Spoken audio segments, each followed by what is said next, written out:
तो इन्वेस्टिंग की बात करने के बाद अब आगे बात करते हैं और जानते हैं समझते हैं what do you think is risky, यानी अमीर और गरीब आदमी के बीच थिंकिंग का फर्क है। अमीर लोग ग्रोथ के बारे में सोचते हैं जबकि गरीब लोग जॉब सिक्योरिटी देखते हैं।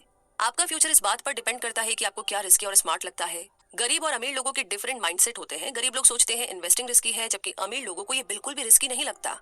गरीब लोग अमीरों को लालची समझते हैं लेकिन ऐसा बिल्कुल भी नहीं है। अमीर और गरीब की थिंकिंग का फर्क समझने के लिए यहाँ पर एक और एग्जांपल लेते हैं। एक कपल था जो अपना सारा टाइम पैसे बचाने में लगा रहता था। ये लोग सेल में खाना कपड़े सब कुछ खरीदते थे। उन्हें लगता था कि डेली यूज के आइटम्स में पैसा बचाकर वो लोग अमीर हो जाएंगे। हालांकि लॉन्ग रन में इस तरह की सेविंग कोई मैटर नहीं करती, क्योंकि उन्हें स्टॉक्स में या मार्केट में किसी भी टाइप की इन्वेस्ट रिस्की लगती थी। इस तरह की छोटी मोटी सेविंग के बावजूद वो लोग कभी भी अमीर नहीं बन पाए। दूसरी तरफ एक आदमी जो स्टॉक्स में, रियल एस्टेट, बॉन्ड्स और बाकी चीजों में इन्वेस्ट करता था, उसकी सेविंग ने उसे एक पोर्टफोलियो इनकम बिल्ड करने में मदद की और अल्टीमेटली वो एक दिन अमीर बन ही गया। तो इन दोनों केसेस में सेविंग जो है वो मेन गोल था, लेकिन सेविंग के एरियाज बिल्कुल अलग थे। गरीब लोग सोचते हैं इन्वेस्टिंग रिस्की है और यही सोच उन्हें कभी भी अमीर नहीं बनने देती। अमीर और गरीब के थिंकिंग पैटर्न में काफी बड़ा फर्क होता है। गरीब लोग अमीरों को लालची समझते हैं और अमीर एकदम इसका उल्टा सोचते हैं। हेनरी फोर्ड ने दुनिया को अफोर्डेबल प्राइस पर कार प्रोवाइड कराई। ये फोर्ड की दरिया दिली थी जो उन्होंने इस कॉन्सेप्ट को चेंज कर दिया था कि सिर्फ अमीर लोग ही कार को अफोर्ड कर सकते हैं। तो रिस्क क्या है और कैसे ये काम करता है, इसे समझने के बाद अब आगे बात करते हैं how to work less and earn more, यानी कि कम काम करके कैसे ज्यादा पैसा कमाया जाता है। ज्यादातर लोग बैड डेब्ट में फंस करके अपना सारा पैसा खो देते हैं। लेकिन अगर आप एक यंग और अमीर रिटायर होने का ड्रीम देखते हो तो आपको राइट इनकम पर काम करना होगा।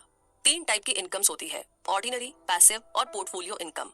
आपको जिंदगी भर ऑर्डिनरी इनकम के लिए जॉब नहीं करना है, बल्कि पैसिव या पोर्टफोलियो इनकम पर फोकस करना है। पैसिव और पोर्टफोलियो इनकम के टैक्स ऑर्डिनरी इनकम से कम होते हैं। सबसे ज्यादा टैक्स भरने के बावजूद ऑर्डिनरी इनकम वालों का अपने टैक्सेस पर ना के बराबर कंट्रोल होता है। यही रीजन है कि हम आपसे ऑर्डिनरी इनकम के बजाय पोर्टफोलियो या पैसिव इनकम पर ज्यादा फोकस करने को बोल रहे हैं। जैसे कि एम्प्लॉय हार्डवर्क करता है ताकि उसे प्रमोशन मिल जाए या उसकी सैलरी बढ़ जाए, क्योंकि वो एक ऑर्डिनरी इनकम पर काम करता है। जबकि पोर्टफोलियो इनकम पर काम करने वाला इंसान स्टॉक्स, बॉन्ड्स और म्यूचुअल फंड्स पर इन्वेस्ट करके पैसा कमाता है। ऐसे लोग ही ग्रेट और रिच बिजनेसमैन बनते हैं। पैसिव इनकम के लिए काम करने वाला टैक्स पेमेंट अवॉइड करके रियल एस्टेट या इंटेलेक्चुअल प्रॉपर्टीज जैसे कि किताबें, सॉन्ग्स वगैरह की फील्ड में काम करते हैं।